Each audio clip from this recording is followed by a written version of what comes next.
to get more involved with local politics. On racial equality in education, universal health care, equitable education, vulnerable homeless population. To be aware of what all a diverse community can offer them. I've also been bullied a lot. Elections, immigration reform, getting a chance to vote, global and local social issues, mental health and youth, college tuition, not getting enough COVID-19 relief. No one should be denied a higher education. The lack of policy and structure. We need to speak up. It means a lot that someone heard me.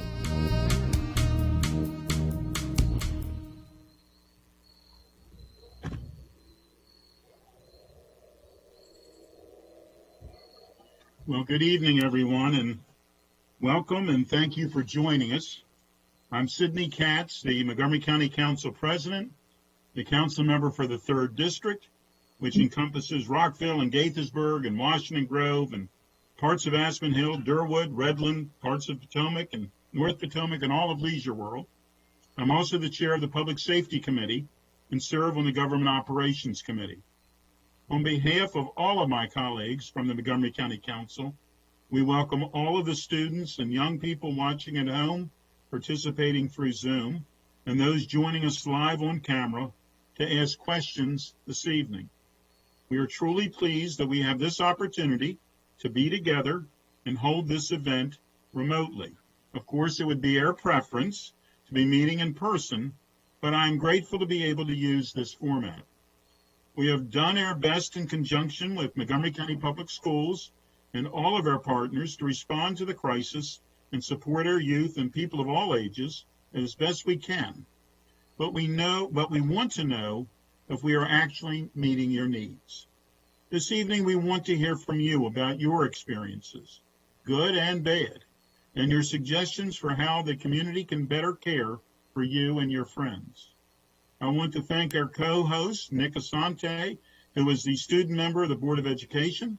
I also want to recognize Board of Education President Shebra Evans and her colleagues on the Board of Education for their ongoing partnership with the Council and for joining us tonight. Moreover, I want to thank each of our panelists for being here to engage with our young people and to provide important resource information. We are fully committed to the health and welfare of all of our students. We understand that our young people have faced many challenges this year with little advanced warning. Our students had to adapt to distance learning and have endured major disruptions to their social lives and home lives. When we reached out to board member Asante to co-host and to help us structure tonight's meeting, he explained that students want to know more about some of the resources that exist beyond the classroom. So we have structured tonight's meeting as a webinar with several panelists to cover 3 topic areas with questions from young people in between each topic. These topics include COVID-19, health and wellness, activities outside the virtual classroom, food security, and other resources. We are conducting tonight's meeting in a webinar format. Students can send their questions through the Q&A function, and our moderator, Susan Kennedy, will pose as many of the questions as possible. If we run out of time to answer your question tonight, you will receive a written response after the meeting. I'm going to turn it over to Board President Evans and then to Board Member Asante for some welcoming remarks, and then I'll ask each of my council colleagues to please quickly introduce themselves as well. So with that, Board President Evans, thank you for being with us. Thank you for having me. I'll be quick as well, but I wanted to bring you all greetings on behalf of all of my colleagues on the Montgomery County Board of Education. This is such an important conversation that we're going to have tonight with our students, and I'm just really happy to be here. I'll just end with, our students are at the heart of what we do and why we exist, and we always want what's best for you. So I'm just really looking forward to your questions and answering them with you tonight. Thank you. Thank you. Board Member Asante. Yes, good evening, everyone tuning in. First, I'd like to thank all of the county council members and our board president, all of the panelists for joining in tonight. I know it's not often that we all get to gather like this, even if it is virtual, but I think now more so than ever, students have so many questions that they'd like to ask their policymakers. So thank you all for taking time out of your busy schedules to be here tonight. And to all of the students watching, I'm excited to hear your questions, and a reminder that at the end of the program, if you stay through the whole thing, you'll be able to receive your student service learning hours for engaging in tonight's event. Thank you. And I'm going to go out of order. I was going to do this in alphabetical order, ask the Vice President to speak first, but Councilmember Reamer is trying to be in two places at once. So please, Councilmember Reamer, please say hello. Thank you so much, Mr. Council President. And I really want to thank all the students for participating here tonight. As you can see, I'm outdoors. I'm at a Little League playoff.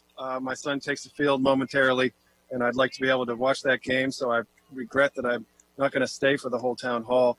I just wanted to thank all the students for all the leadership that you're providing in these very difficult times. And I am pleased to be working with Councilmember Wiljawando on legislation around student resource officers, which I'm sure might be a topic tonight, to try to replace that with a more effective resource to help students. And I'm working on solar.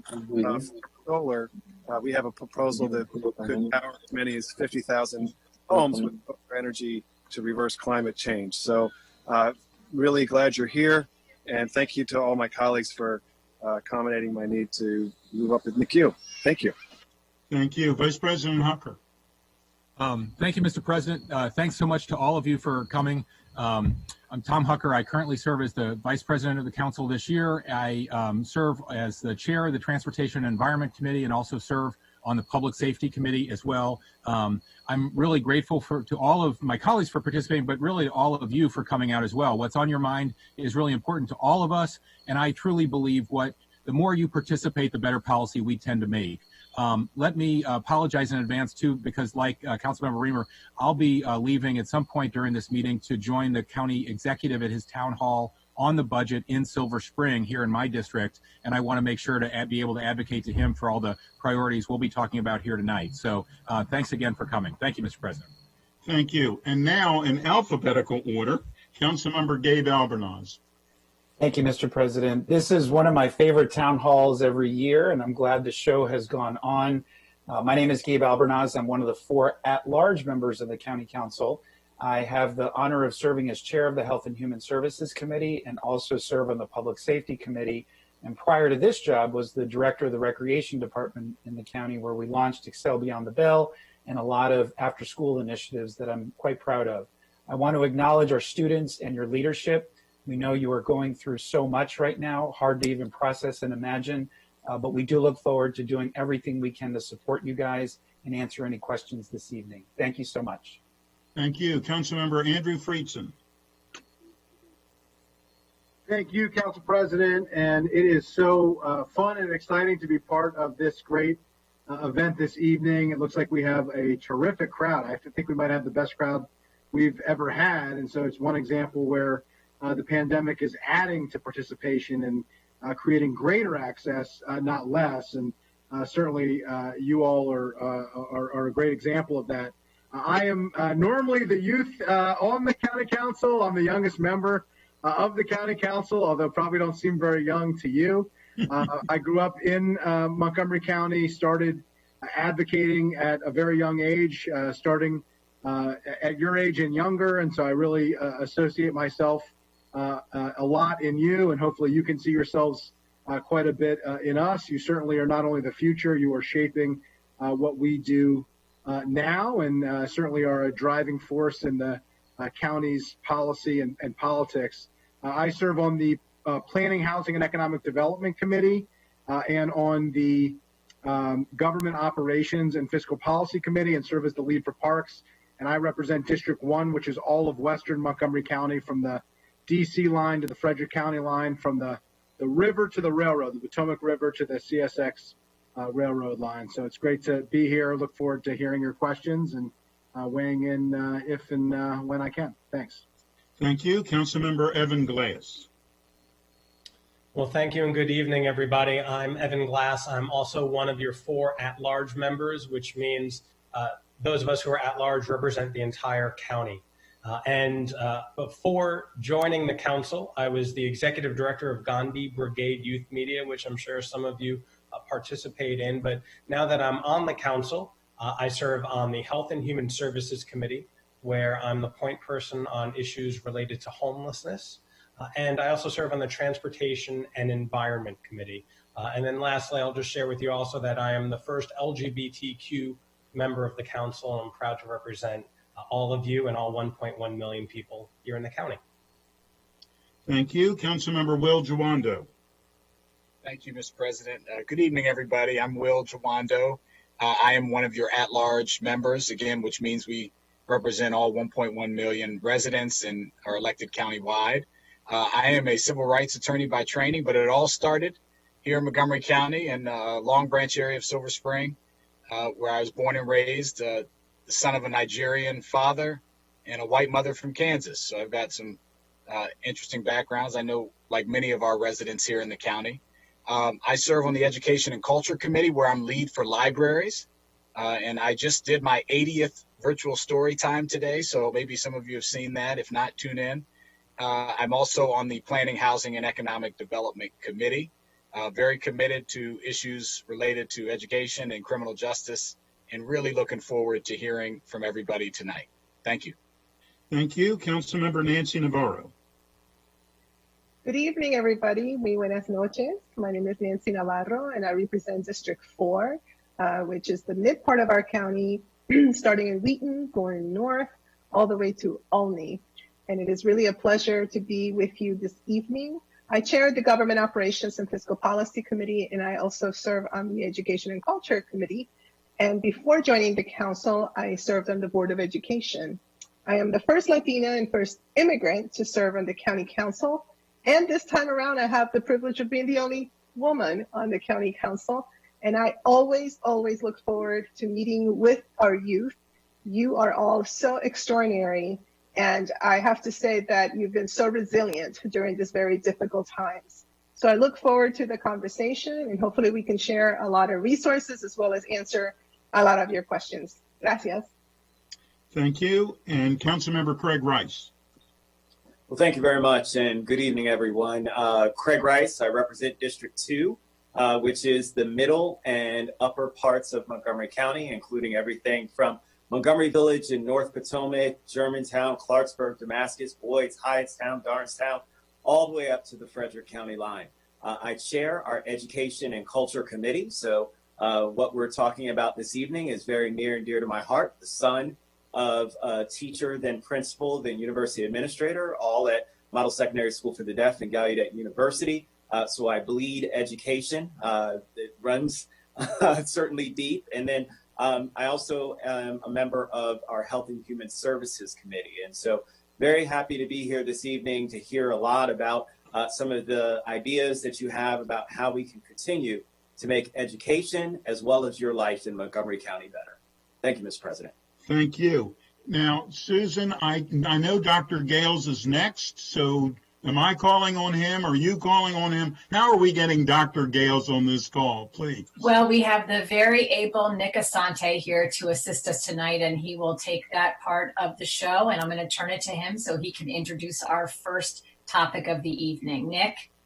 Yes, thank you. So COVID has impacted all of our students in various ways. And so our first topic for the evening is COVID, health, wellness, and holistic support. And we have three very amazing panelists to talk with us tonight. So first, I'd like to introduce Dr. Travis Gales, our County Health Officer and the Chief of Public Health Services. Good evening, everybody. I actually won't make a lot of comments other than to say it's exciting to be here with you all. Thank you for continuing to be resilient and stay focused in the midst of all these times, and keep us grown folks on our toes in terms of being able to respond to the needs of the community, respond to you. I look forward to the questions that you all have. Thank you. Thank you. And up next, Kathy Boland, who's a Pathways Resource Specialist at the Collaboration Council. Hi, everyone. I'm Kathy Boland. I'm with the Montgomery County Collaboration Council. We do lots of things out there. My particular area is children with intensive needs. And basically, we try to connect families and youth with things that exist in Montgomery County that are low cost, no cost, and make sure that families stay together and people are having their needs met. Thank you. Thank you. And next, Marvin Jovel, a manager at Identity Inc. Good evening, everyone. Thank you for having me. My name is Marvin Jovel, site manager at Wheaton High School Wellness Center. I work for Identity. So it's a pleasure being here with you guys and sharing about our programs that we have currently with Identity. Right now we are we are partnering with other agencies in the county to provide services to families during this time of COVID, along with a program called Proyecto por Nuestra Salud y Bienestar. And so we're connecting families with different resources in the county right now, rental assistance, food resources, helping families connect to different medical insurance as well during this moment. So looking forward to answering your questions as well. Yes, thank you to all three of our additional panelists for this section. I'm going to pass it off to Susan Kennedy, who's going to be moderating our student questions. Thank you, Nick. So we do have some questions from students who will be live on screen. We're going to let those folks go first. So first we have Celeste Barajona, and she will be assisted by our interpreter, Lillian Moss. So Celeste, what would your question be to the council members? Ahora mismo vamos a dar el testimonio y hacer las preguntas o peticiones que tienen que hacer. Celeste Barahona, es su tiempo para hablar. Buenas noches, yo soy Celeste Barahona y soy residente del condado de Montgomery. Good evening, I'm Celeste Barahona and I am a resident of Montgomery County. Somos muchos los jóvenes que enfrentamos retos económicos para ir a la universidad, por lo que me gustaría pedirles que incrementen el número de centros de preparación en carreras técnicas adentro y fuera de las escuelas secundarias. There are many of us who face financial challenges to go to college. So I would like to ask you to increase the number of technical career centers in and out of high schools. De esta manera podemos garantizar un mejor futuro laboral y empresarial para futuras generaciones. Gracias. This way, we can guarantee better employment and economic opportunities for future generations. Thank you.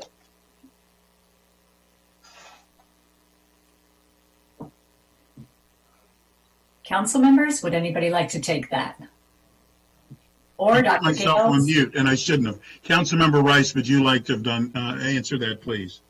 Well, I just want to make sure that she knows that we actually have a great high school that is about to open when we return back to school, Seneca Valley High School, who has a brand new CTE cohort as a part of it. And so it's very exciting because we know that unfortunately, the majority of our students have had to go all the way down county. And if you were down county, that was great. But if you were up county, it wasn't so great. And so it's providing more opportunity for students to be able to take classes that put them directly into career pathways. Let me translate that. Celeste, el concejal Rice le dice que ahora mismo tienen una escuela que una vez regresen a clases van a tener la oportunidad de tener acceso a todas estas carreras técnicas y a tecnología de punta, tecnología de punta, porque desafortunadamente hasta ahora todas las personas que vivían en la parte norte del condado tenían que bajar a otras escuelas que tenían este tipo de carreras. Thank you. And might I just add, and Lillian, if you might want to interpret this as well, as much as all of the council members would like to answer every question, if we did that, we would only get to a very few questions. So we're going to try to keep it to a council member answering a question, or a panelist answering a question, so that we can get through as many questions as possible this evening. Okay, aunque le gustaría que todos los concejales o más personas pudieran contestar todas las preguntas que se hagan, van a limitar la respuesta a un concejal por pregunta y de esta manera van a poder avanzar con todas las preguntas que quieran dar. Thank you. Next question, please. Thank you, Lillian.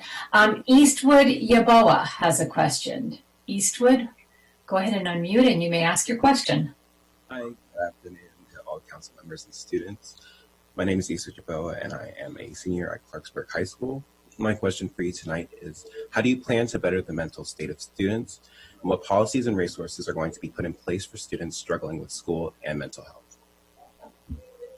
Well, it's an extremely good question. I'm going to ask Councilmember Albernaz, the chair of our Health and Human Services Committee, if he would please answer that one. Well, first, thank you, Eastwood. And the council has a strong partnership with the Board of Education. And I want to acknowledge our chair of the Education and Culture Committee, Craig Rice, and the members of the Education Culture Committee, Council members Nancy Navarro and Councilmember Will Jawando, as well as Councilmember Glass, who serves on the HHS committee, and all of my colleagues. The council has appropriated resources and funds to expand our mental health professionals through social workers, through additional counselors. The council has also appropriated funds to add school health nurses, which do so much to provide support for all of our students. And we know that a lot more is going to need to be done because we know that what students are facing right now is something that's difficult to imagine. It's hard for all of us as adults to process what you guys are going through right now. And we so appreciate and respect what you are going through and your leadership. And we're going to continue to stand up and provide additional resources through our school system to get you all the support that you need. But thank you very much. It's among the highest priorities of this council. President Katz, can I just also let Eastwood know that this week in Montgomery County Public Schools is Mental Health Awareness Week. So please tune in. And on Friday, you should be able to, with your family, tune in to various webinars where you can know all the resources that are made available to students and families. So just wanted to share that we take mental health very seriously here in Montgomery County, but we just so happen to be in the midst of the week for students to be able to participate. Thank you.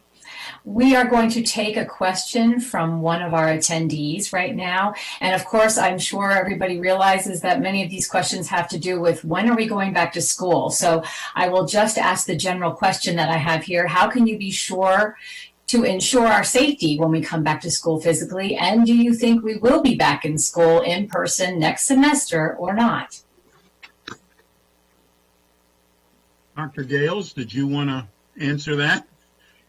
I was thinking someone else would answer, but Yeah, Dr. Gales, you're here. To whomever asked that question or sent that question, that is the $100,000 question that all of us are asking and trying to figure out.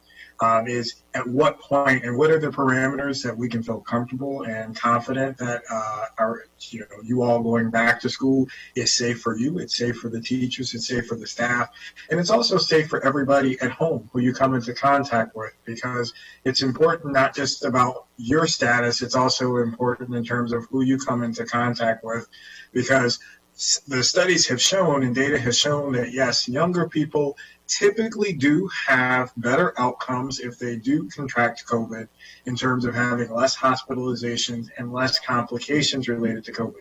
Not to say that those things don't happen, but in comparison to older age groups, the outcomes tend to be better. But at the same time, younger people can transmit the virus as effectively as older folks. And that's a concern because even if you may have mild symptoms or no symptoms at all, we are concerned about who you may come into contact with and who you could potentially transmit the virus if you are indeed positive. Now, we have studied a host of different policies across the country, from California, Oregon, Washington, Massachusetts, Utah, you name it, in terms of looking at other school districts and the parameters that they've put forward to try to figure out what levels that we would recommend for you to come back. The big component that drives all of those decisions and drives whether or not all of the different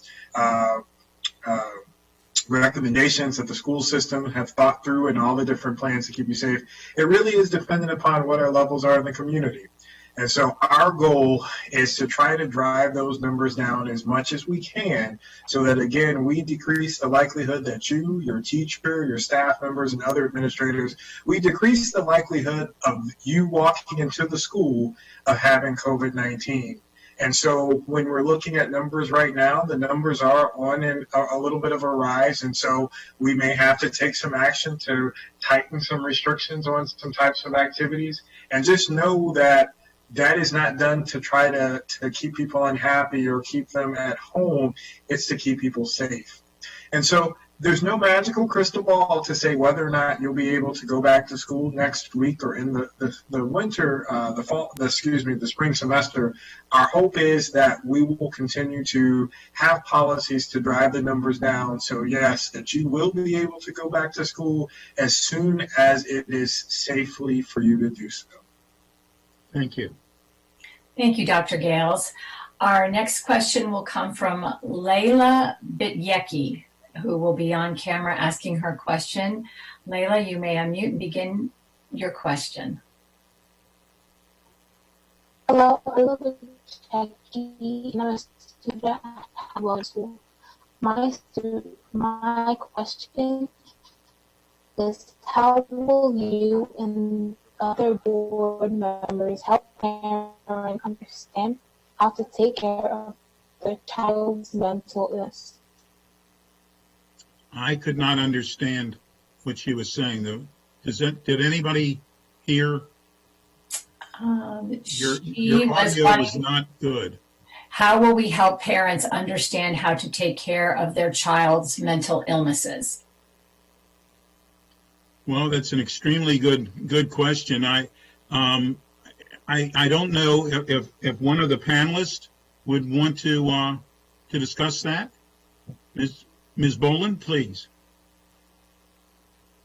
Sure. Hi, Layla. We work with a lot of different agencies that try to help parents understand mental illness, mental health. It is a difficult area, and we work with parent support partners that can go in and sit with the parent and work with them and connect them with resources to find out the different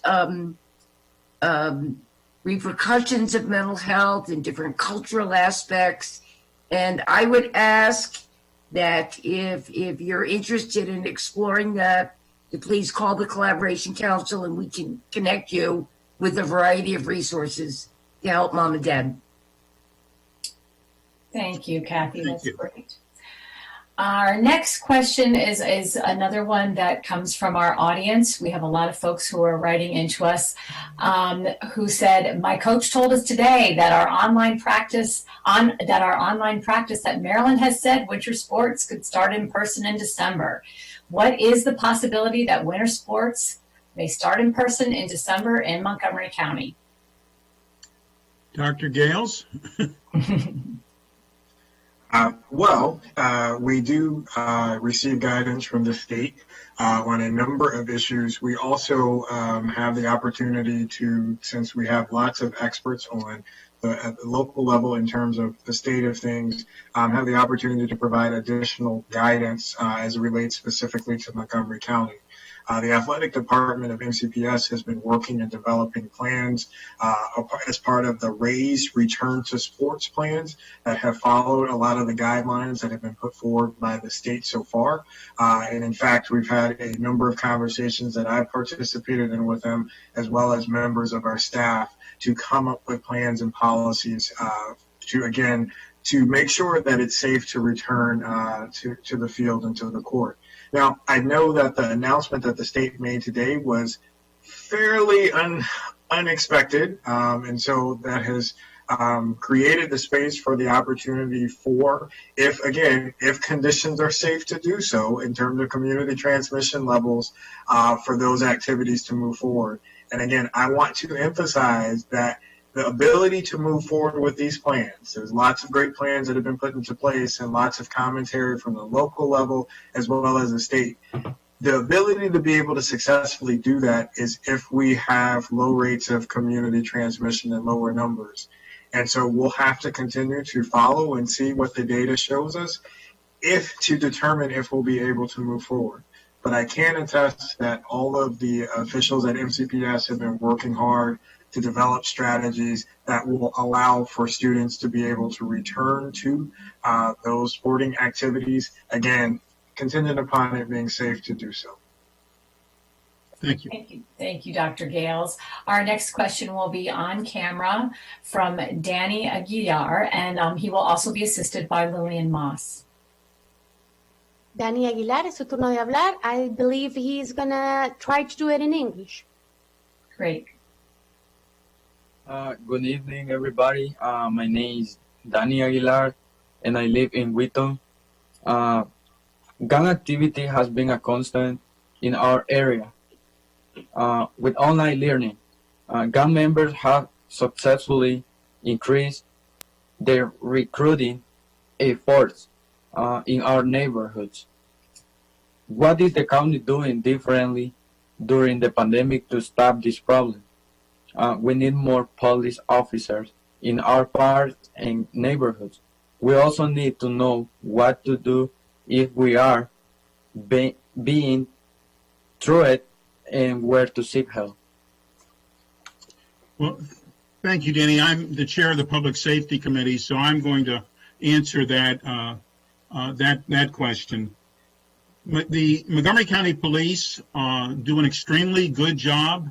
It's not an easy job. It's never been an easy job to be a police officer, and it's especially not easy today. But we do have many organizations, a part of the police department itself, inside the organization, who work with young people, who do outreach, who are truly want to reach each student and to connect with each student when possible. There's, as you know, there's discussion about the school resource officers, but that is certainly a part of what they have been doing in the past, and that is a continuing conversation with their partners from the Board of Education as well. But if there is a concern, please reach out, and you can reach out to any one of us, to our offices or to the police department, to let them know what is happening, so that we can help keep everyone safe. That is our goal, and that is exactly what we will do. So please make certain that you keep the police officers informed, and they will certainly be of as great of assistance as they possibly can. But thank you very much for your question. Mr. President, I would like to answer, since it's my district. Donnie, as the council president said, this is a real concern for us. It's something that is not new in Montgomery County, and our police department has worked diligently with the particular gang unit, but also we have the Street Outreach Network, which is led by Luis Cardona, who has worked with many organizations and knows our communities very well. This is an issue that is important to keep in mind, and I'm very glad that you're asking that question, because everybody needs to hear that not only when school is in session, but now that it's not in session, there are many people to try to prey on our young people, and we can't allow that, and we won't tolerate it. So please do get in touch with my office. I will make sure that I put my contact information in the Q&A as well. And we will do everything possible to ensure that both our Street Outreach Network, our police department, all of those who worked very hard to protect our communities are made aware that perhaps there might be a spike due to the fact that the pandemic, unfortunately, may be leading actually to even more opportunities for these criminals to prey on our young people. Gracias, Danny. So I would also like to answer the question, Nancy. I'm actually here representing Luis today. Nice. I'm Isabella Wise. I work with the Street Outreach Network, which Nancy Navarro pretty much said what we do in the county, and I was actually going next. We are aware of the hot spots that we have in Montgomery County currently. We know that gangs are out there currently. They are recruiting. They are taking our vulnerable NCPS students at the moment. And we have a couple of strategies at the moment that we are practicing. So virtual learning is hectic. It's affecting everybody. Sometimes our parents don't understand that. They underestimate our mental health. So what is happening is kids are going in the streets and they're figuring out who can pay attention to them. And sometimes it's the wrong people. So that's where it starts. And that's where the recruitment is starting. So what we're doing as the Street Outreach Network currently is we're trying to keep things to do to the students, even if it's virtual. So we are giving them supplies so we can do virtual groups. So like, let's say we're doing graffiti class. I actually just started a soccer game with Germantown, and my Germantown team, the girls do not know soccer. I have two African American girls who never play soccer in their life, but they just want something to do to get out of trouble. So we are doing different things. We are doing outings. We're going to the park. We're doing different cookouts, but with the safe protocols that are being put in place too. And we are making sure that everybody's being safe. But again, we are working on this gang issue. We work very close with the police. The police help us identify the crime and the hot spots. And then we come in because, again, we don't want anyone to get in trouble. But like I said, there's a lot of different dynamics in different families. And we, as parents, sometimes minimize the mental health and minimize the issues that our students are going through. And we're like, well, whatever, you get over it, ya va a estar, like, no tenés nada, like, that's nothing for you. And it actually it is. And you will find some other ways with somebody else that is going to take care of this, like, whatever's going on with you, someone else is going to take care of it, and it's not the right person, and that's how you get recruited into campus. Thank you very much, Ms. Weiss. Thank you very much for all that you do, and to the Street Outreach Network as well. Ms. Kennedy, please. And Danny, thank you for that question. Yes, we have another question from our audience. What about meals for students? I am concerned about my friends who get food at school. Well, I'm going to ask Councilmember Jawando if he would please answer that question. Sure. And I couldn't remember who the question was from, but who was it, Susan? What was the name? Oh, goodness. I'll have to scroll down. That's okay. Don't worry about it. Don't worry about it. I just like to call the person's name, and I didn't hear it. But thank you. It's a very important question. I can tell you food security for all of our residents, but particularly our students, is one of the things that we have been focused like a laser on. MCPS has been great, along with other partners, stepping up, providing meals. I think it's actually one of the ways that we've proven that we can do things we didn't know we could do. Providing meals to free of charge to as many people as need them. You know, they're not IDing people. They're not checking for your fax account if you're not getting a peanut butter and jelly if you don't have money in your account. And I think one of the things coming out of this is we need to analyze our policy of how we give food to people in schools in general, and look at maybe making it totally free for everybody all the time. But that's one way, those deliveries. We've also appropriated, and I led this effort and was very involved with my colleagues, over $10 million, and we're going to do more to support our food distributions, our food banks, our farmers who are producing local table crops, and our local restaurants who are providing meals for people who can't get out, and trying to strengthen our system, realizing that so many people were facing unemployment. COVID has made everything worse. And now with our hub model around the county, you have several distributions going on. 6 days a week in Montgomery County, we have food being distributed somewhere or being delivered. And we're only building and making that stronger. And so we're committed to that for the long haul. But if there are any specific issues, because we know there are gaps, if you know students or people or anybody who is in need of food, you can dial 311 and get connected to our food resource hotline, and they will give you all the distributions and get in touch with people who need help. But thank you for asking that question. We're focused on that in a big way. And thank you for your answer. And might I thank all the people, some of whom are on this call, because I know several young people are also involved in this, for helping to distribute the food. That is extremely important, and we appreciate everyone. A neighbor helping a neighbor is the best kind of help that anyone can ever give. Ms. Kennedy, please. Thank you, Mr. President. I'm going to toss it back to Nick Asante now, because we're going to move to our next block of panelists. Nick? All right, so many students spend so much time on Zoom now and on the internet. So our next topic deals with activities outside of the virtual classroom. The first panelist I'd like to introduce is Elijah Davis, who's a recreation specialist for Montgomery Recreation. Good evening, everyone. My name is Elijah Davis. I'm with Montgomery County Recreation, better yet, the Youth Development Division. Usually during the school year, we're in a few of the elementary, middle, and high schools in the area. However, due to the pandemic, everything has changed. We haven't really been able to engage the community in ways that we usually do. However, we're trying to figure out ways to do that safely and also successfully moving forward. At the moment, I just want to talk about a few things that we're doing within the county on the recreation side. We have a Soccer for Change program that's been really successful. And actually, we have identity that is part of that program, along with the Street Outreach Network. So we've been working with them to have students be a part of this program, which has actually grown over the pandemic, in which we've been able to add on and have middle school students be a part of the program.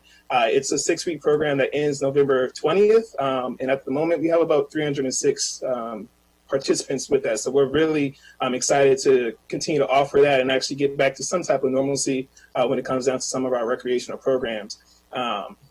At the moment, as far as classes, we haven't really been able to do too many of our classes because a lot of the facilities have been closed and we've been opening them up for Board of Elections. However, we do have some things that we'll be rolling out and that have been running, such as our martial arts programs, fitness, dance, and also some skill building.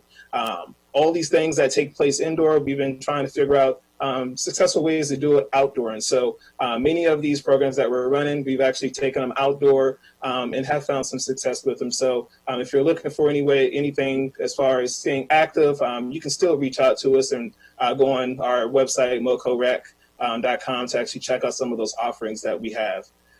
And then also, if you're looking to get some physical activity in, we do also have our aquatic centers still open. So some of those aquatic centers that are open would be the Germantown Indoor Swim Center, our Albany Swim Center, and also the Kennedy Shriver Aquatic Center.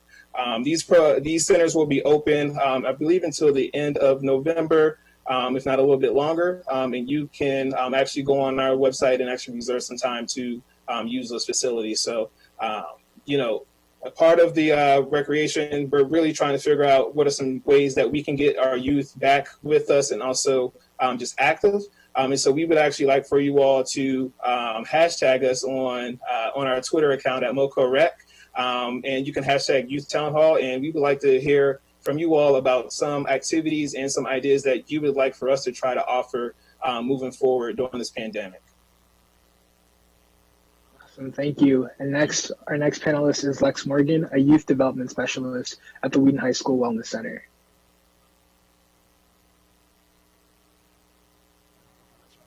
Good evening. Can everyone hear me okay? Okay, yes. I'm not able to show my photo. It says that the host blocked it, so I don't know. But anyway, I am working currently alongside the dynamic team at Wheaton High School, so that's incredible.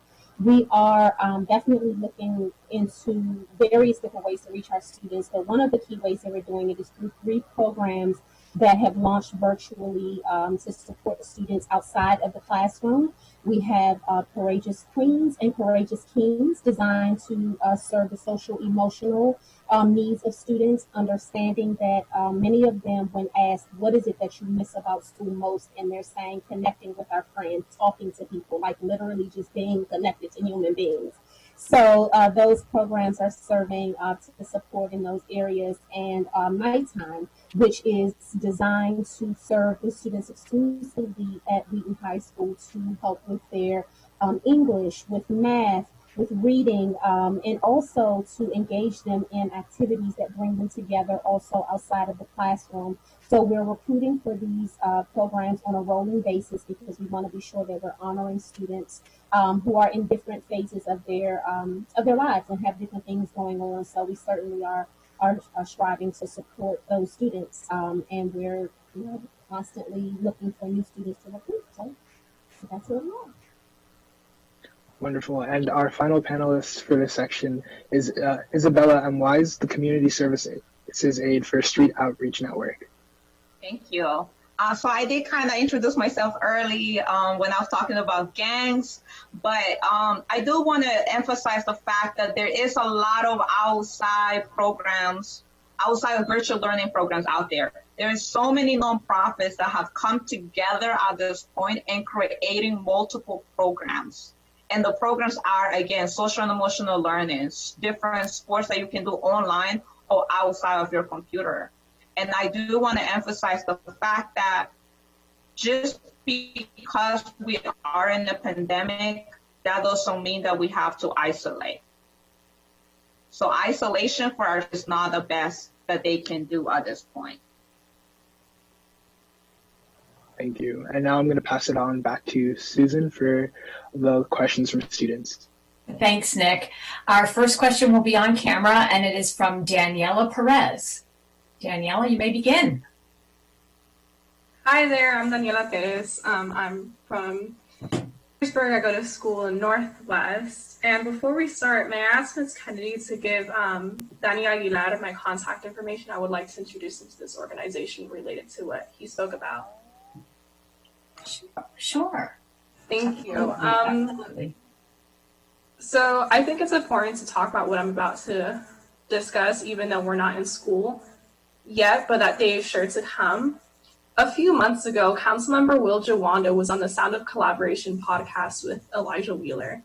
And he mentioned that he was not surprised to hear that the Justice Policy Institute reported that Maryland leads the incarceration rate for young Black men ages 18 to 24.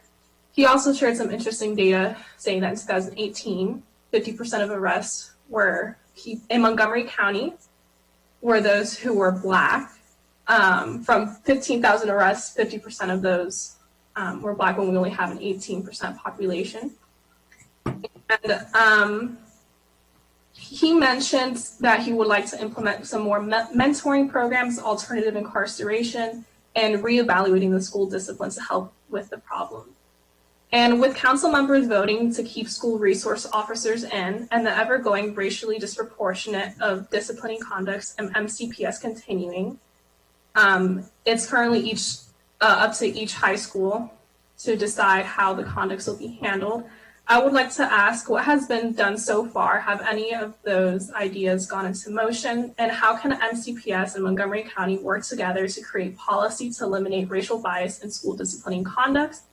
And what can MCPS do to for preventative measures to keep kids away from trouble in the beginning? Well, Daniela, thank you very much for that question. First off, what the majority of the county council decided at this point was that we were going to wait to hear from the Board of Education, who, and we're going to ask Ms. Evans to comment in a moment, but to wait to hear from the Board of Education what they were suggesting for the security on their properties, and what some of which is school resource officers and other people as well. So I'm going to turn to Ms. Evans. As far as I know, they have not. I know that they are working on it. I know that there are discussions with various groups about it, but I don't believe they've actually come to an answer as of this moment. But if we could ask Ms. Evans to please comment. Absolutely. So a couple of things.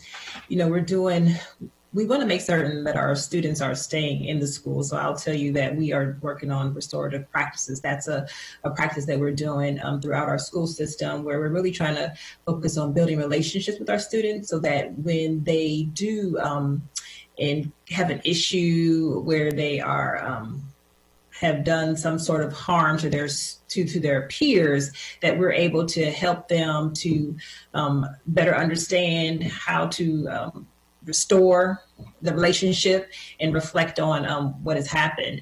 And we also at this time are doing an anti-racist audit where we're trying to make certain that our practices and what we're doing in our school buildings are not harming our students. So in the area of the SROs, as was stated by President Katz, we put forward a resolution to ask the school system to benchmark our school district against other school districts that are similar in size to see what other alternatives that they are doing in place of SROs. So we haven't gotten that information back. We did get information on student discipline and student arrests. Board members have asked additional questions that would require more information from the school system. So that additional meeting will come at a later date, but we are going to make a decision shortly, but we're looking for the system to provide more information to the board members. I just wanted to share that with you. But our top priority is to keep all of our students in school and to maintain great relationships amongst their peers and with the staff. Yeah. Thank you. Rice. Mr. President, thank you very much. Just as Chair of Education and Culture, I just really want to highlight some things that are really important that I think the board has done as well when it comes to really pushing about diversifying our MCPS staff, making sure that the tracking mechanism that was within MCPS was eliminated. We changed the school system change their disciplinary procedures. So much so that, in fact, we now get complaints from teachers and others saying that, oh, well, the disciplinary policy is too light. And so certainly when you have folks on both sides of the issue, I think it's really good and you find yourself in a good place, but it's not to say that it's where it needs to be. And I think that based on the numbers we're seeing, and we're still trying to flush those out, we are working on those numbers just as MCPS is. And I really look forward to a very robust conversation. So to answer your question from a Jaguar student who was also a council member for a day candidate, I remember your essay, that it is something where certainly from my perspective, there's a lot more work that needs to be done, and rest assured we are working together all cohesively to make sure that that happens so that we don't criminalize our students, that we give them the supports that are necessary so that they can make better decisions. Mr. President, if I could just have 30 seconds, since I was mentioned several times in the question. I appreciate my colleagues, appreciate the question, Daniela. I'll just say, Councilmember Reamer mentioned this before the baseball game. He and I are working on a piece of legislation that would prohibit police from being in the schools as SROs. That'll be introduced shortly. Obviously, legislative process has to work its way out, and in combination with our colleagues at the school board who are looking at information as well. It's important to note that the money for that program comes through the police department, which we control the budget over. But there are other things that you mentioned that are so important. The supports for students, the mental health supports, therapists, programs to help students with before they get into trouble, prevention. And those are some of the things we think we need to spend that money on and more to help get things before they start. So I appreciate the question, and I just wanted to give you the full picture. Thank you. Okay, we're going to take a question from our attendees. This comes from Brianna. She asks, what are you going to do about the raising racial tensions and how they might affect school life? Well, first, I guess Councilmember Rice, it involves schools, so. Yeah, and then I want to kick it to some of my colleagues because, look, all of us take this issue very seriously. And look, the issue of Breonna Taylor and George Floyd as kind of the signature pieces of sparking some of this racial unrest, the reality is this has been going on for a long time. And the issues around surrounding race and race relations, racism, Councilmember Juando, kudos to him for leading the effort and declaring racism a public health emergency. Look, all of us on this council and our county executive firmly believe that we need to do a better job when it comes to educating people about race. The reality is that on our last youth town hall that we had people who were playing around using the N-word and all kinds of other stuff. And all that does is just further substantiate all of the things that are out there. And so we've got to do a better job and take stock in ourselves about how we're going to dictate these conversations. But then at the same time, and again, I'm not blaming anybody, I'm just saying that we own this, right? In that we've got to start having tough conversations with folks. And I know you guys have been doing that. My daughter, who just graduated from Northwest High School and is now at Colorado State, showed me some of the comments and some of the discussions and even arguments that were going on in social media around this topic. And she was telling me about how friends all of a sudden became not friends based on the opinions that they had and the concerns that they were espousing that were racist. And they were surprised by seeing this. And so it's all around us. And the only way in which we're going to be able to do this is to have a frank and honest conversation and be open and start talking. And you just froze. Councilmember Rice, you just froze. Yep. You're back? Oh, I'm sorry. I apologize. Yep, I'm back. Sorry about that. So I think that, again, what it's going to take is for us to have those really hard conversations and come together around this and be very frank and open about how people feel, about educating people, and we'll have to make sure that with our racial equity and social justice lens, shout out to Councilmember Navarro, and for our committee that we now, well, not committee, it's an office that we now have, and Tiffany Ward, who leads that up as our Chief Equity Officer, you're going to see a lot more that's coming out of this that will be county-centric in terms of educating people about how dangerous and how hurtful and how unproductive it is for us to have racism in our community, because it keeps us from being the best community we can be together. Sorry about that. Thank you. Councilmember Navarro, please. Thank you, Mr. President. Thank you for that question. It is so clear to me that we are dealing with two pandemics. We're dealing with the COVID-19 pandemic, and we're dealing with a renewed reckoning regarding systemic racism in this country and in this county. And we're fortunate that last year, we spent the entire year, it was one of my primary goals, that we would adopt the racial equity and social justice law, because that's also a very important way to address these issues. It can't just be about hoping that people will come around and understand that this is so extraordinarily dangerous and absolutely toxic for us. We have to have legislative pieces in place that structurally begin to dismantle the structural racism.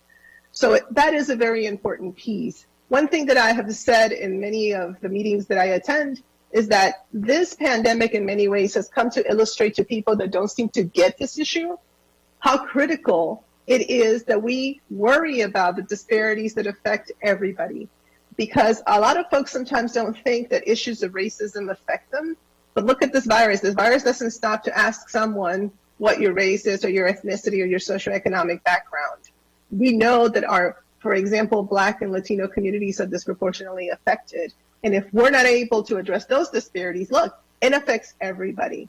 So in a very, I would say, perverse way, you know, these two pandemics, these two horrible moments that we're facing in a way have come to now open up these issues in a way that nobody can just turn away and not look.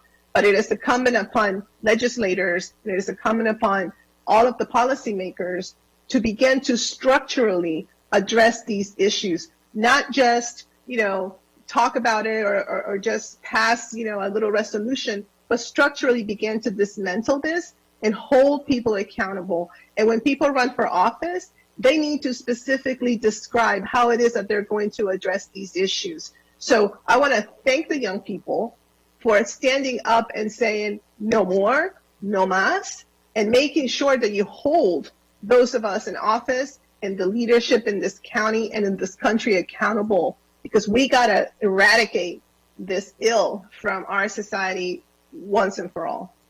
Thank you. And this is such an important topic. I know others want to jump in. Councilmember Glass is going to be next, and then whoever else wants to comment, we'll have people comment. Ms. Evans and others, please. Great. Thank you. Thank you very much, Mr. President. I really appreciate the comments that my colleagues just shared about the incredible work that they and the council is doing, that we're putting into place. But I'm going to move this somewhat into a different direction as well. You know, here in Montgomery County, for all the students, I just want you to know that 4 of the 10 most diverse communities in the country are here in Montgomery County: Germantown, Gaithersburg, Rockville, and Silver Spring. And that is awesome.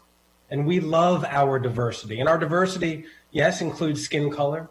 It includes the language you speak. It includes who you love and where you pray. And these are all different types of diversity that we have to respect. And I'll say this one last thing.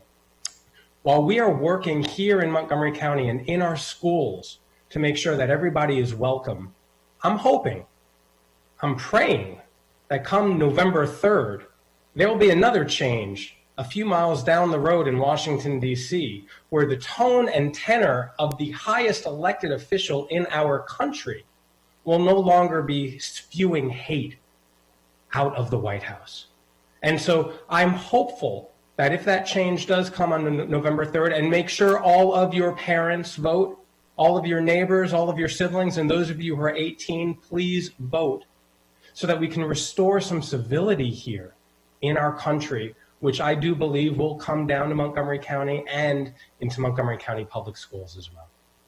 Thank you. Ms. Evans, please. Yes, I just wanted to add that, I mentioned the anti-racist audit that the school system is doing, and primarily we want every student to feel valued in the school system.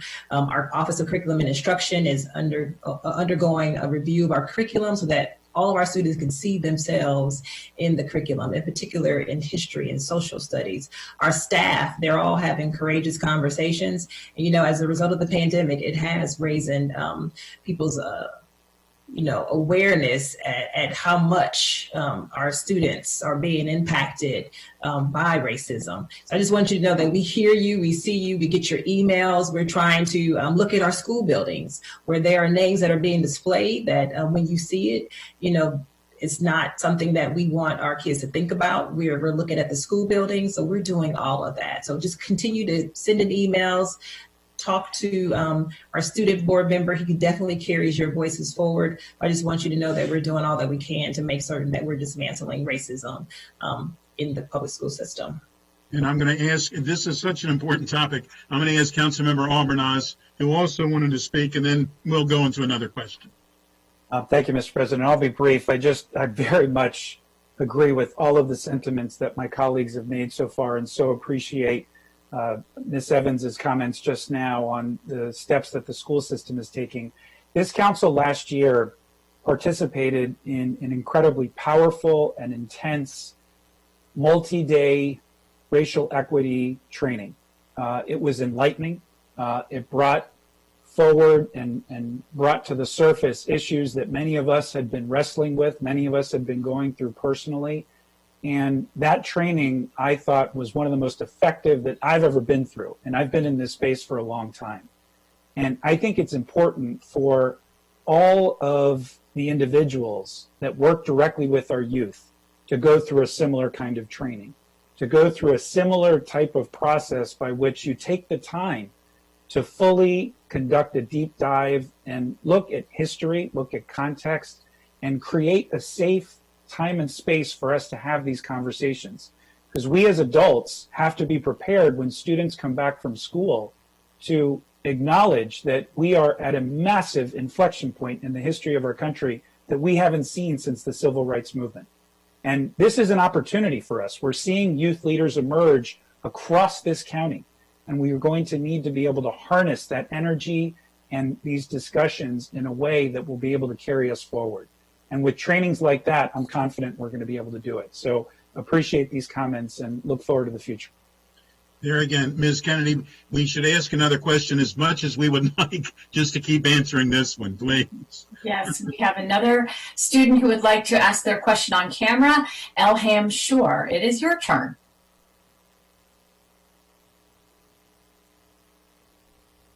Hello, my name is Elham Shore. I'm an 8th grader. Good evening, everyone. I'm an 8th grader in Neillsville Middle School. My question for you today is, what is MCPS in Montgomery County doing to raise more awareness into the issue of climate change and how we can contribute in making our environment a better and safer place? I will, as council member on the call, I know he said he was going to leave early, but he being in charge of the Transportation and Environment Committee,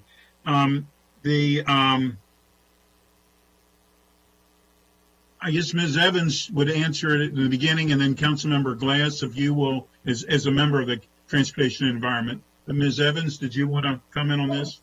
Sure, I can.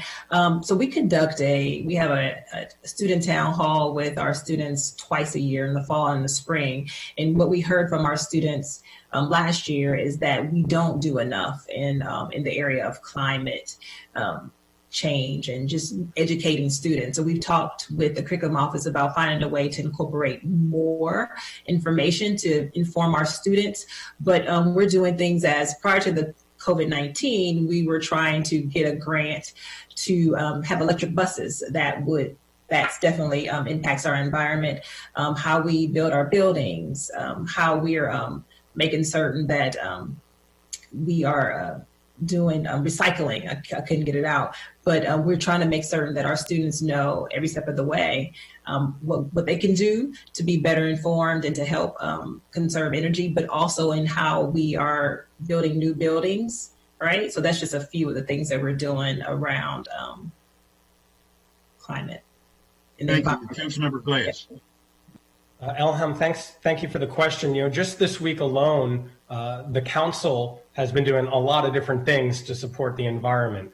On Tuesday, we actually passed a piece of legislation that's going to encourage growth on our metro stations, recognizing that that is smart growth. It's going to be smart for the environment so that people don't have to have cars driving around because they can live and work right on top of the metro stations here in Montgomery County.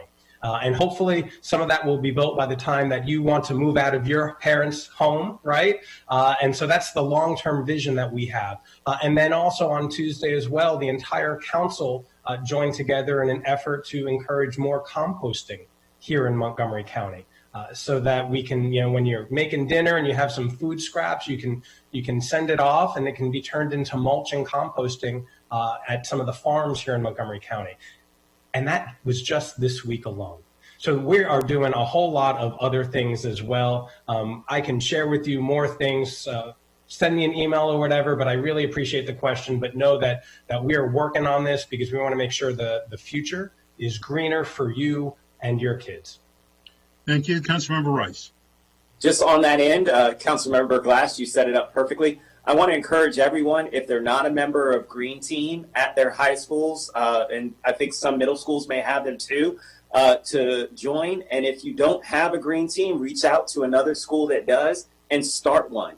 This is a way in which they talk about all kinds of environmental issues. My daughter was a member all 4 years at Northwest. They do a great job of promoting and talking about climate change and encouraging the staff and faculty at the schools to talk more about climate change as well. Thank you. Ms. Kennedy, please. Thank you. Our next student is James Moo, and he also will be appearing on camera with his question. James? I would just like to add on from the previous question that I am one of the co-founders of the Montgomery County Students for the Climate organization, where we care a lot about the climate and have previously testified in front of the Board of Education. If that is something you're interested in, please do feel free to reach out to me after this amazing opportunity tonight, and we will definitely see for more opportunities to get involved, and we would love to see more students join us tonight. With that being said, good evening. Thank you, council members and board members, for being here tonight. My name is James, and I am a junior at Wheaton High School. I am a student leader and an activist who strives to promote the influence and impact of the students here in Montgomery County, which leads me to my question tonight. How can we, as students, help advocate and raise awareness about important issues online? It is a very broad question and can be interpreted in many different ways, so I would leave that up to anyone who'd like to answer. Thank you. Thank you very much. I'm going to ask our youngest member of the council, and Councilmember Friedson, to please answer that. Yeah, well, thank you so much for that. It's a really terrific question. Thanks for all your leadership on the climate issues. First of all, I think people forget, we talk about Martin Luther King and some of the great leaders of our past, and people don't realize that Martin Luther King was just 26 years old when he led the Montgomery bus boycott, not that much older than you are, 34 when he wrote the letter from a Birmingham jail, and 36 when he led the marches in Selma. In his 20s, starting at your age as students and making sure that both the Board of Education and the County Council are aware of the issues that you care about is so important. And there's probably no more important issue on that than climate, because you're going to be here longer than any of us. And you're going to have to live with the consequences of the decisions that we make. A couple things. One, in normal times, I would say come to the meetings. Come to the committee sessions, show up, but showing up is not an option right now. But we're, as we keep saying, we've limited presence, but not participation. And in fact, we've changed participation and things like this. We now have public hearings that are online and that provide opportunities to Zoom in, so you don't have to actually come to the county chambers. We have the ability now to even submit videos. Where you can submit your video online and you don't even have to come at a specific time for us to hear from you. All of us have emails. We all read our emails. All of us have phone numbers. All of us have social media. And so make sure that you reach out to us. I think that certainly the power in numbers matters, but I think the power of stories and of individual, authentic life experiences are the most powerful for all of us. Getting 1,000 emails that say the same thing are much less impactful than getting a handful of emails on or outreach on a particular issue where somebody tells us what they care about, why they care about it, and it's uniquely from them. So I would really encourage you to do that. And just to add on to the prior comments, and because of your significant advocacy on the climate issues, just a couple other things to add. Number one, the council also passed a bill that I had worked on with Councilmember Reamer that everybody co-sponsored on the council for green building tax credits to make sure that our existing buildings become more energy efficient and that new buildings push the envelope for environmental sustainability, and that it's a partnership. 26% of the carbon emissions in the county are generated from buildings. It's a huge part of our carbon footprint, something that we really need to address. The county also established a green bank that my predecessor on the council, Roger Berliner, was a leader in establishing. That is a bank that is dedicating to providing funding and loans to environmental sustainability projects for different businesses. There's a lot more things that we have done and that we can do. Transportation and land use, where we build buildings and how we build buildings are very important to it. And then the last thing I'll say, our school buildings are a key part of this. Montgomery County has geothermal school buildings, a number of cutting-edge environmental sustainability building practices that have been looked at and seen at other places around the country. And so I think we should take some pride in what we've been able to do in terms of leading at the county and through the school system. Thank you very much, and thank you for your question.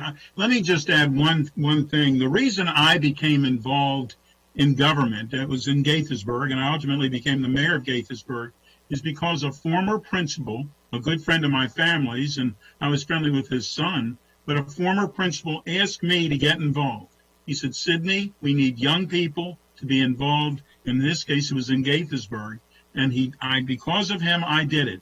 So let me ask every young person, but especially every young person who's on this call, to please get involved in government.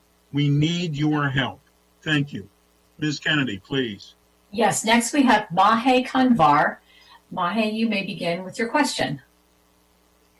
Thank you, and good evening to all council members, Board of Education members, and attendees. I am also a student advocate at MCPS, and I am a student at Northwest High School. My question today to whoever would like to answer is, if school open back up, will going back to school in person be optional for students? Ms. Evans, I guess you would be the one to answer that one, if you know the answer to that. Well, so what I will say is that we will give families an option. So what we've said to our community is that our plan is to reopen schools at the end of first semester, being that the metrics and the numbers are safe for us to return, but families will be able to self-select, determine what's best for your family. Thank you for the question. Ms. Kennedy, please. Next, we have Jane Lee Sanchez. Jane Lee, it's your turn.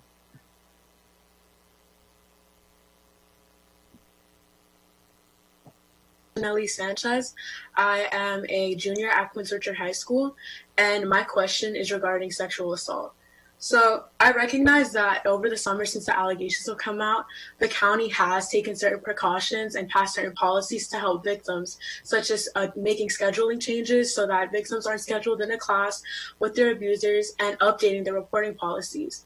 But as a survivor myself, being told by county police that I don't have proof or in the lack of proof that it's not even worth reporting, and being told that it shouldn't even have to be reported because an athletics department would cover it up. So my question to you is, are there any new disciplinary actions in the works against athletes who are involved in sexual misconduct? And are there any other resources that you guys can provide to sexual assault victims like me who are just stuck between a rock and a hard place? Ms. Evans, I guess that was going to have to go to you as well, please. Sure, I can. So what I would say to Jane Lee, hopefully I'm pronouncing that correctly, that as soon as you have information, as soon as you are a victim, please let the school system know, please report it, and that way we can help you as quickly as possible. But right now what we're currently doing is we have a team that is looking at how things are being reported and how we will share that information with parents and with the police department as well. And in terms of disciplining, I mean, that's an offense that we would not tolerate, and so students will be disciplined accordingly. But what I would say to you and to your peers is definitely report things to someone in your building, someone that you feel comfortable with telling, so that we can get you help as quickly as possible and handle the situation. Thank you. And let us say that how sorry we are that you went through any type of the type of issues that you've gone through.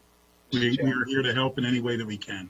Mr. President, could I make a comment on that? Sure, please. Yes, and I also am really sorry, Jane Lee, that you've gone through that. I know we've taken this up in the Education and Culture Committee. We had a hearing on this a number of weeks ago where we pressed really hard on following up on social media, the hundreds of Instagram posts and pages and that have been reported. I think I saw reporting that over 350 came over since the summer. As Ms. Evans said, we take this very seriously. Everyone in leadership in this county, including the police department. I think part of the problem is the culture problem, right? A big part of it that this has been allowed to go on at all levels for way too long and has been swept under the rug. And we're trying to do our part to change that.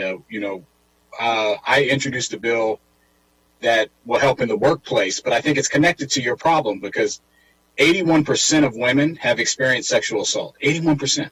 So it doesn't stop when you get older, unfortunately, and 40% of men.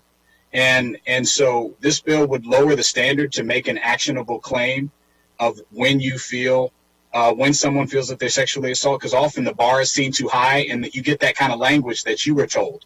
Oh, well, nothing's going to happen or it's not serious enough. But yes, it is. And so we all need to do our part. And when we see something and it's reported, it needs to be taken very seriously. I know MCPS is doing that.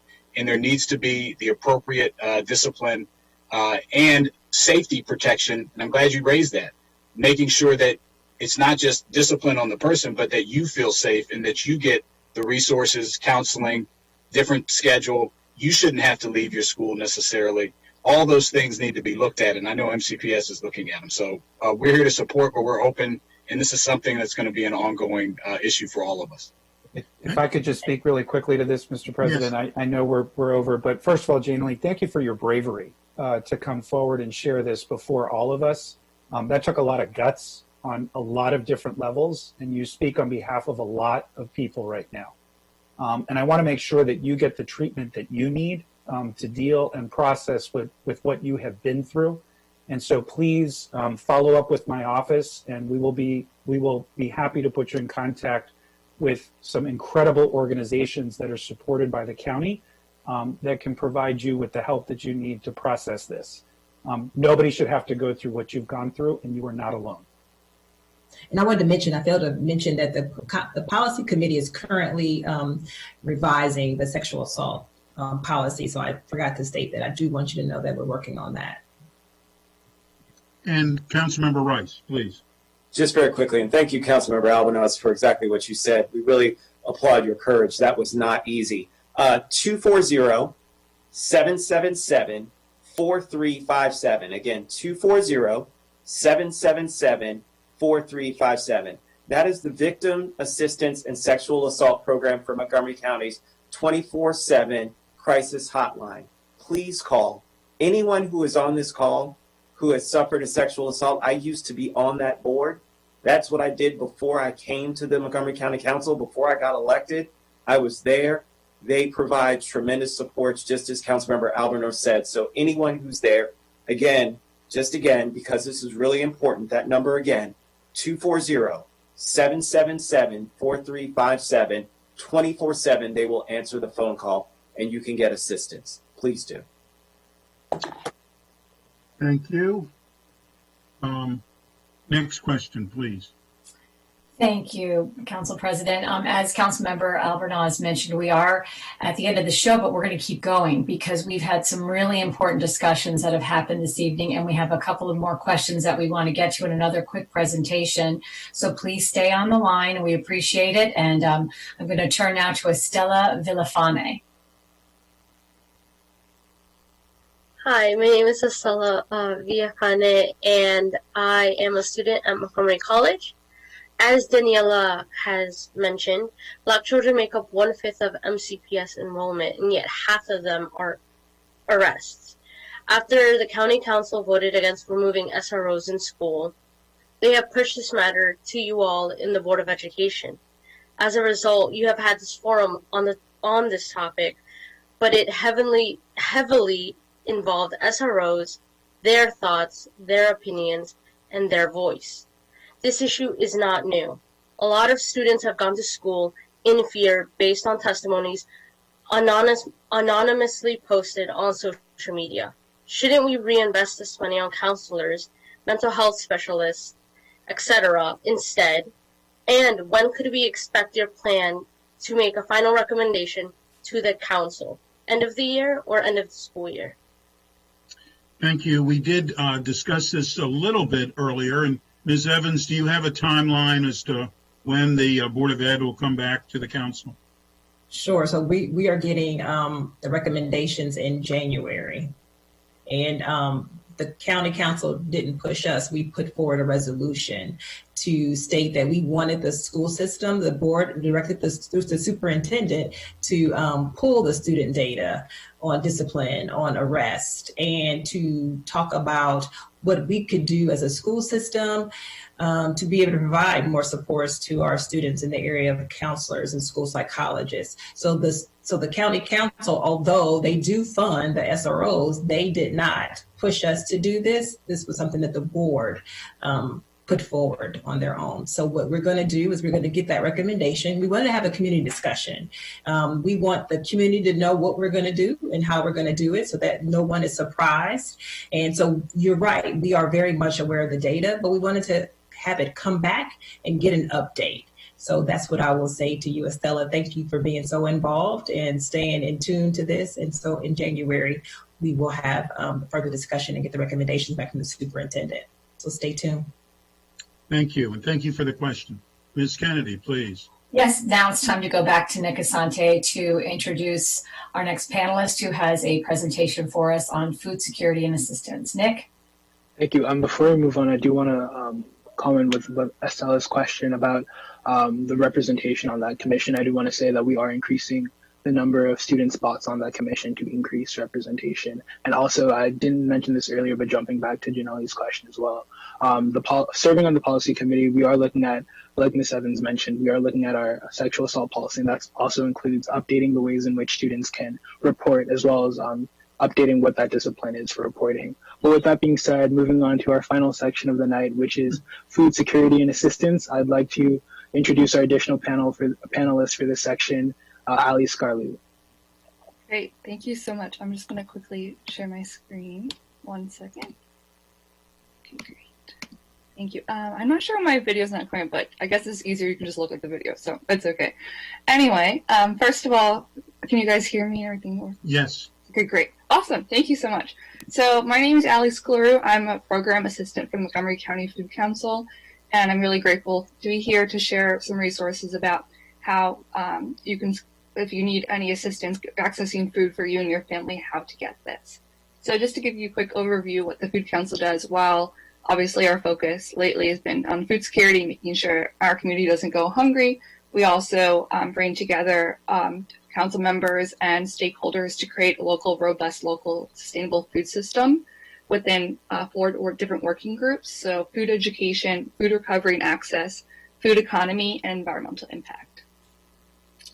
And then, so real quick too, just to give you kind of an overview about the food insecurity disparities. So the Maryland Youth Risk Behavior Survey administered by the pandemic, which is this, showed that 18% of middle and 22% of high school students in MCPS are food insecure. The most recent Feeding America projection for food insecurity in Montgomery County is 13%, which is a 62% 100% increase from a pre-COVID level. And then I want to talk a little bit about some other programs. So I don't want to repeat what Councilmember Jawando mentioned earlier about the meal sites, but just quickly, as a reminder, MCPS has 70 plus meal sites that any county resident 18 and younger can pick up breakfast and lunch from 11 a.m. on Monday, Tuesday, Wednesday, and Friday. On Thursday, the sites will be closed, but participants can pick up double meals on Wednesdays to make up for it. Also, on Fridays, since there's no food distributions on the weekends, you can pick up triple meals for the weekend as well. And the best part, too, is that if you aren't able to go to the site for school or other commitments, your parent and guardian can pick up your food on your behalf. So then another thing is some students qualify for free or reduced meals, known as farms. Like its name, it helps families to have school meals at reduced costs or entirely free based on their income. While you can't go to MCPS cafeterias now to pick up a meal, farms eligibility are still in place when picking up a meal at a school site. You must register a complete application with MCPS to be qualified. And then something kind of related to farms that's kind of relatively new with the pandemic is something called pandemic EBT or PEBT. Children who are in farms can receive $5.70 per child per day of school closure, even dating back to mid-March when schools closed. Any student registered for farms will receive a PEBT card in the mail, the correct benefit amount with money loaded monthly. PEBT beneficiaries are not asked about their immigration status. In addition, any family receives Supplemental Nutrition Assistance Program or SNAP benefits and has a child under 18 who is already on farms will automatically receive this extra benefit on their SNAP cards. For those unfamiliar, SNAP is another federal nutrition program that provides a monthly allotment of money to spend on food. Unfortunately, the public charge test does consider SNAP benefits, so for those who have concerns about immigration, they should look at other resources, including protecting immigrant families. And last, for this slide at least, one last federal nutrition program I wanted to share is if you know an expecting mother or a child under 5, they might be eligible for a program called WIC, or Special Supplemental Nutrition Program for Women, Infants, and Children, provides assistance with baby formula, food, and other necessities. So the first resource I want to talk about that might be the most helpful is our Food Assistance Resource Map, which is the picture. You can kind of see what it looks like there. And this is basically a database that contains details of more of 100 food assistance providers in the county, including information such as address, contact details, opening hours, languages spoken, and whether clients need to make an appointment or specific documentation when they receive food. Also, as Councilmember Jawando mentioned, if you call 311 and ask for the Food Access Call Center, they can walk through all different food assistance options, whether it's for federal nutrition programs or just finding food themselves. You can leave a voicemail, and they can also be able to call you back in another language if the language barrier is a concern for you. And then if you follow us on social media, so we have Twitter, Instagram, Facebook at MoCo Food Council. We post information about our partners' food distribution events, better known as pop-up events. These events are probably similar to what you hear in the news, the waiting and drive-through lines for a box of food. The pop-ups are usually not recurring, happen a few days, a month or so, and are a great way to fill the short-term need of food. Some of our county council members have also joined our partners at these events. And that all being said, that's a lot, so I apologize, but all being said, as we encourage you, as it's been echoed many times in this call, to continue to be advocates and share challenges and thoughts of how we can best serve our community to address this need. Food insecurity does not discriminate by age, and anyone can find themselves wondering where their next meal is coming from. Please feel free to contact me anytime or visit our website for more information. Thank you so much. Thank you. One question that I saw come in a few times this evening was from students, and I think Allie and possibly some of the council members might be able to answer this. Students want to know how they can get involved in helping in the distribution of meals and getting it to those folks. Can anybody answer that for us? Sure. I can go ahead if you'd like. While the Food Council doesn't do direct service on the actual food distribution events, if you contact me or look at our food assistance resource directory map, there's a list of all different providers that are working on different opportunities, and there'll be a great, if you contact them directly, I'm sure they could use your assistance in getting involved, and also looking at the volunteer center as well. A lot of our providers will post opportunities there, and that's a great way to get involved, whether working at a food distribution or providing virtual support. I can say whenever I've been at a food distribution center, there have always been many young people there to be of great assistance. And of course, they're needed in every way that can be needed. I mean, from carrying things to actually working directly with people. And it really is gratifying to see that. Cindy, can I just add something very quickly? And it's a shout out to my good friend, Councilmember Jawando. But when it comes to our places of worship, contact your place of worship also.